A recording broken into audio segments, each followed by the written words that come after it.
ನಿಮ್ಮ ಹಳೆ ಒಡವೆನ ಅಧಿಕ ಬೆಲೆಗೆ ಮಾರಬೇಕೆ? ಅಟಿಕಾಗೆ ಕಾಲ್ ಮಾಡಿ 880300 ಅಟ್ಟಿಕಾ ಗೋಲ್ಡ್ ಕಂಪನಿ. ಪ್ರತಿ ಒಂದು ಮನೆಗೂ ಹೋಗ್ಬಿಟ್ಟು ಪ್ರತಿ ಒಂದು ಮನೆನೂ ಕೇಳಿ, ಸರ್ ನಿಮ್ಗೆ ಯಾರಿಗಾನ ನಾವು ಹಣಕಾಸು ಕೊಟ್ಟಿದೀವ ಸರ್? ಮಾಧ್ಯಮದವ್ರ ಮೇಲೆಲ್ಲ ಪಾಪ ಕೆಟ್ಟ ಸೋರಿಸ್ತಾವ್ರೆ. ಬಕೆಟ್ ಹಿಡಿಯುವಂತ ಜನ ಯಾರು ಕಾಸು ಕೊಟ್ಟರು ಹೋಗಿ ಅವ್ರು ತಾವ್ ವಿಡಿಯೋ ಮಾಡ್ತಾರೆ ಅಂತ ಮಾತಾಡ್ತಾರೆ. ಮಾಧ್ಯಮದವ್ರ ಪಾಪ ಯಾರು ಆ ಕೆಟ್ಟ ಹೆಸರು ಮಾಡ್ತಾ ನಾವು ನಿಂತ್ಕೊಂಡಿರೋದು ಇಲ್ಲಿ ಏನ್ ಅಸಲಿಗೆ ಏನ್ ಕತೆ ಇದೆ, ರೈತರು ಏನ್ ಹೇಳ್ತಾ ಇದಾರೆ ಅದನ್ನ ಮಾಡಕ್ ಮಾತ್ರ ಯಾರೋ ಒಬ್ರು ಹೇಳ್ತಾರೆ ಅನ್ನೋದು ನಾವು ಒಪ್ಕೊಳ್ಳಲ್ಲ. ಅದನ್ನ ನೀವು ಈಗ ಹೇಳ್ತಾ ಇದ್ರಿ, ಇಲ್ಲಿ ಒಂದು 20% ಜನ ಮಾತ್ರ, ಒಂದು 20% ಜನ ಮಾತ್ರ ಬೆಳೆ ಬೆಳೀತಾ ಇದ್ದಾರೆ, ಉಳಿದಂಗೆಲ್ಲ ಬರಡು ಭೂಮಿ ಇದೆ, ಬೆಳೆ ಇಲ್ಲ, ಇಲ್ಲಿ ಸುಮ್ನೆ ಇವರು ವಾದ ಮಾಡ್ತಾ ಇದ್ದಾರೆ ಅನ್ನೋ ತರ ಮಾತಾಡ್ತಾ ಇದ್ದಾರೆ. ಅದಕ್ಕೆ ಏನ್ ಹೇಳ್ತೀರಿ? ಪ್ಲಾನಿಂಗ್ ಮಾಡಿ ಕೆರೆ ಕಟ್ಟಿದ್ರಲ್ಲ, ಹಂಗಾರೆ ಬರಡು ಭೂಮಿನ ನಮ್ಮ ಭಾರತ ರತ್ನ ವಿಶ್ವೇಶ್ವರಯ್ಯನವರು ಪ್ಲಾನಿಂಗ್ ಹಾಕಿ ಒಂದು ಡ್ಯಾಮ್ ಮಾಡಿದ್ರಲ್ಲ ಇಲ್ಲಿ ವೃಷಭಾವತಿ ಡ್ಯಾಮ್, ಹಂಗಾರೆ ವಿಶ್ವೇಶ್ವರಯ್ಯನವ್ರಿಗಿಂತ ತಂತ್ರಜ್ಞಾನಿನ ಈ ಮುಖ್ಯಮಂತ್ರಿ? ಈ ಸರ್ವನ್ ವಿಶ್ವೇಶ್ವರಯ್ಯ ಭಾರತ ರತ್ನ, ಅದನ್ನು ಭಾರತ ರತ್ನ ಅಲ್ವಾ ಸರ್ ಅವರು? ನನಗೂ ಸರಿಯಾಗಿ ಭಾರತ ರತ್ನ, ಅವ್ರಿಗಿಂತ ತರದ ಇವರು ಮುಖ್ಯಮಂತ್ರಿ ತಜ್ಞರ ಇವರು? ಎಲ್ಲ ತಜ್ಞರುಗಳು ಬಂದು ಈ ಜಾಗ ಮಲ್ಲಾಡಿದಂಗದೆ, ಯಾವುದೇ ಕಾರಣಕ್ಕೂ ನಾವು ಮಾಡಕ್ ಬಿಡಲ್ಲ ಅಂತ ಮುಖ್ಯಮಂತ್ರಿಗೆ ಸಿದ್ದರಾಮಯ್ಯನವರಿದ್ದಾಗೂ ಪತ್ರ ಬರೆದಿದ್ದಾರೆ. ಇವರು ಏನಪ್ಪಾ ಅಂದ್ರೆ ಏಕಪಕ್ಷೀಯ ನಿರ್ಧಾರ, ಜನ ತೀರ್ಮಾನ ಬೇಡ, ನಾನು ಹೇಳ್ದಂಗೆ ಆಗ್ಬೇಕು, ನಾನ್ ಮಾಡ್ದಂಗೆ ಆಗ್ಬೇಕು, ನಾನು ರಾಜ. ಈಗ ರಾಜನ ಪಟ್ಟ ಬೇರೆ ಬಂದದೆ. ಈ ಇದು ಏನು ದಮ್ಮು ತಾಕತ್ತು ದೌರ್ಜನ್ಯ ಈ ಮದದಲ್ಲಿದ್ದಾರೆ ಶಿವಕುಮಾರ್ ಅವರು.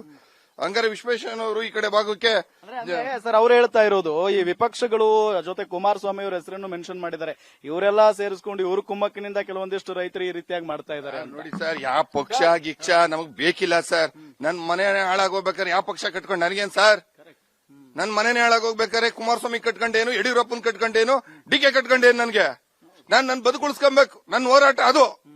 ಯಾವನೇನಾರ ಹೇಳ್ಕೊಳ್ಳಿ, ನಮ್ದು ಯಾವ್ದೇ ಕಾರಣಕ್ಕೂ ನನ್ನ ಇಡೀ ರಾಜ್ಯ ರೈತರ ಸಂಘದವರೆಲ್ಲ ಸಪೋರ್ಟ್ ಮಾಡ್ತಾ ಇದಾರೆ. ಅಷ್ಟಿಲ್ಲದೆ ಬರ್ತಾ ಇದ್ರ ಸರ್ ರೈತರ ಸಂಘದವರು? ಇವ್ರು ಯಾರು ಪಕ್ಷದ ಪರ ಯಾವ್ದು ಮಾಡ್ತಾ ಇಲ್ಲ, ಒಗ್ಗಟ್ಟಾಗಿ ರೈತರು ಸ್ಟೆಪ್ ಆಗಿ ಮಾಡ್ತಾ ಇದಾರೆ ಅಂತ ನೀವೇ ಮಾಧ್ಯಮದಲ್ಲಿ ನೋಡ್ತಾ ಇದ್ದೀರಿ. 4,000 3,000 ಜನಕ್ಕೆ ಬರ್ತಾರೆ, ಅಲ್ಲಿ ಅವ್ರಿಗೆ ಬಂದವ್ರಿಗೆ ನಾವು ಊಟದ ವ್ಯವಸ್ಥೆ ಮಾಡಿ ಅವ್ರನ್ನ ನೆಮ್ಮದಿಯಾಗಿ ಕಳಿಸೋ ಅಂತ ಮಾಡ್ತಾ ಇದೀವಿ. ಯಾಕಂದ್ರೆ ಹೊರಗಡೆಯಿಂದ ಬರ್ತಾರೆ, ನಮಗೋಸ್ಕರ ಬರ್ತಾವ್ರೆ, ನಮಗೋಸ್ಕರ ಪ್ರಾಣ ಕೊಡಕ್ ಬರ್ತಾವ್ರೆ. ಅವ್ರಿಗೆ ನಾವು ಅಲ್ಲಿ ಮಾಡೋದು, ಅಡಿಗೆ ಮಾಡೋದೆಲ್ಲ ನೋಡ್ತಾ ಇಲ್ವಾ? ಹಂಗಾರೆ ಸುಮ್ಮನೆ ನಾವೇನು ದೊಂಬರಾಟ ಆಡ್ಕೊಂಡು ರಾಜಕೀಯ ಮಾಡ್ತಾ ಇದೀವಿ 1.5 ವರ್ಷದಿಂದ? ರಾಜಕೀಯ ಮಾಡೋದಾಗಿದ್ರೆ ಏನ್ ಬೇಕಾ ಆಡ್ಬಿಟ್ಟು ಸುಮ್ಮನೆ ಡುಮ್ ಡುಮ್ ಅಂತ ಹೊಂಟೋಗ್ಬೋದು. ಒಂದು ವಾರದ ರಾಜಕೀಯ ನಮ್ಗೆ ಬೇಕಿಲ್ಲ. ನಮ್ಮ ಬದುಕಿನ ಭವಿಷ್ಯದ ಬಗ್ಗೆ ನಾವು ದೃಢವಾಗಿ ನಿಂತಿದ್ದೀವಿ ಸರ್. ಇದ್ರಲ್ಲಿ ಈಗ ಪಕ್ಷದ ಬಗ್ಗೆ ಹೇಳಿದ್ವಲ್ಲ, ಅದು ಪಕ್ಷ ಅಂತ ಹೇಳೋದಕ್ಕೆ ನಾನು ಹೇಳ್ತಾ ಇದ್ದೀನಿ. ಅವತ್ತು ಸಿಎಂ ನಿಂಗಪ್ಪ ಅವರು ಕಾಂಗ್ರೆಸ್, ಬಾಲಕೃಷ್ಣ ಅವರು ಕಾಂಗ್ರೆಸ್, ಇದೇ ಡಿ ಕೆ ಶಿವಕುಮಾರ್ ಕಾಂಗ್ರೆಸ್, ಅವತ್ತು ನಾನು ಕಾಂಗ್ರೆಸ್, ನಮ್ಮಪ್ಪ ಜೆಡಿಎಸ್. ನಾನು ನಿಮ್ ಪರವಾಗಿ ಬಂದಿದ್ದೆ ಅವತ್ತು ನಿಮ್ ಜೊತೆಲೇ ನಿಂತಿದ್ದೆ ನಾನು. ಅವತ್ತು ಭೂಮಿ ಬೇಡ ಅಕ್ವೈರು ಅಂತಾನೆ ಹೇಳಿದೆ. ಇವತ್ತು ನಾನು ಪಕ್ಷ ನೋಡ್ತಾ ಇಲ್ಲ, ಇವತ್ತು ನನಗೆ ಭೂಮಿ ಬೇಕು. ಇವತ್ತು ಕುಮಾರಸ್ವಾಮಿ ಅವ್ರ ಭೂಮಿ ಉಳಿಸ್ಕೊಡ್ತೀನಿ ಅಂತ ಅಂದ್ರು, ಅವ್ರ ಜೊತೆ ಹೋಗಿಲ್ಲ. ಡಿ ಕೆ ಶಿವಕುಮಾರ್ ಉಳಿಸ್ಕೊಡ್ತೀನಿ ಅಂತ ಅವತ್ತು ನಿಮ್ ಜೊತೆಲಿ ಬಂದು, ಈಗ ನಾವು ಓಡಾಡ್ತಾ ಇರೋದು ನಮ್ದು ಹಸಿರು ಟವಲ್ ಒಂದು ನಂಬಿ ಹೋರಾಟ ಮಾಡ್ತೇವೆ. ನಮ್ಗಿಲ್ಲಿ ಯಾವ ಪಕ್ಷನೇ ಬೇಡ. ಇವತ್ತು ನೀವು ರಾಜಾರೋಷವಾಗಿ ಬಂದಿ, ಅವತ್ ಕುಮಾರಸ್ವಾಮಿ ಅವ್ರು ಬಿಟ್ಟಿದ್ರು, ಯಡಿಯೂರಪ್ಪ ಬಿಟ್ರು, ನಾನು ಬಿಡ್ತೀನಿ ಅಂತ ಹೇಳ್ರಿ. ನಿಮ್ ಮನೆಯಲ್ಲಿ ಪ್ರತಿ ಒಂದ್ ಮನೇಲಿ ನಿಮ್ ಮನೆ ಫೋಟೋ ಮಾಡಿಕೊಂಡು ಪೂಜೆ ಮಾಡ್ತೀವಿ, ಹೇಳ್ಬಿಡಿ ಆ ಮಾತ್ನ. ಆಗಲ್ವಾ ಮಾತ್ ಹೇಳಕ್ಕೆ? ಆತನ ಹೇಳಿ, ನಾವು ಒಪ್ಕತ್ತೀವಿ, ಧಾರಾಕಾರ ಹೋಗಿ ಒಪ್ಕತ್ತೀವಿ, ನಿಮ್ ಪಾದ ತೊಳಿತೀವಿ. ಇಷ್ಟು ಜನದ ಪಾದನೆ ತೊಳೆದಿದೀವಿ, ಪಾದನೆ ಹಿಡಿದಿದೀವಿ. ಇದೇ ಮೊನ್ನೆ ಪಾಪ ನಮ್ ಸ್ನೇಹಿತರು ಬಂದ್ಬಿಟ್ಟು ಇವ್ರ ಮುಖ್ಯಮಂತ್ರಿಗೆ ಒಬ್ರಿಗೆ ಸಿದ್ದರಾಮಯ್ಯ ಕಾಲಿಡ್ಕೊಳಕಾದ್ರೆ, ಯಾವ್ರ ನೀನು ಎದೋಳ ಮೇಲ್ಕೆ ಅಂತೀರಿ. ಅದೇ ಓಟ್ ಬೇಕಾದಾಗ ನಮ್ಮನೆ ಪಕ್ಕಲಿ ನೀವು ಬಂದಾಗ ನಾನು ಅನ್ನ ಉಣ್ತಿದ್ದೆ, ನೀವ್ ಮರ್ತ್ಬಿಟ್ಟಿರ್ಬೇಕು. ಬಾಲಕೃಷ್ಣ ಅವರು ಡೈರೆಕ್ಟ್ ಆಗಿ ಹೇಳ್ತಾ ಇದ್ದೀನಿ, ನನ್ನ ಮಕ್ಕನ ಕ್ಲೀನ್ ಆಗಿ ನೋಡ್ಕೊಳ್ಳಿ, ನಾವು ಊಟ ಮಾಡ್ತಾ ಇದ್ದೆ. ಅಣ್ಣ ಊಟ ಮಾಡ್ಬರ್ರಿ ಅಂದೆ, ಊಟ ಬೇಡ ಅಂದ್ಬಿಟ್ಟು ನನ್ನ ಪಕ್ಕದಲ್ಲಿ ನೀರ್ ಎತ್ಕೊಂಡ್ ಕುಡಿದ್ರಿ. ಅವತ್ತು ನೀವು ಮರ್ತ್ಬಿಟ್ಟಿದ್ರೆ ಜ್ಞಾಪನ ಮಾಡ್ಕೊಳ್ಳಿ. ಅವತ್ ನನ್ನ ಪಕ್ಕದಲ್ಲಿ ನೀರ್ ಎತ್ಕೊಂಡ್ ಕುಡಿದ್ರಿ ನಾನು ಊಟ ಮಾಡ್ತಿದ್ದಾಗ.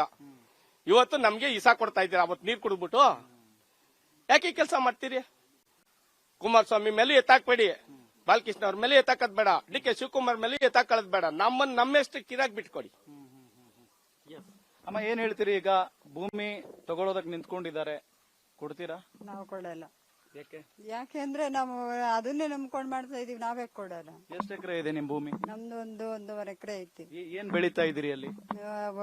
ಹುಲ್ಲು, ರಾಗಿ, ಭತ್ತ, ತೆಂಗದೆ, ಅಡಕೆ ಇದೆ, ಎಲ್ಲ ಅವೆಲ್ಲ ಯಾಕೆ ಬಿಟ್ಕೊಡೋಣ ನಾವು?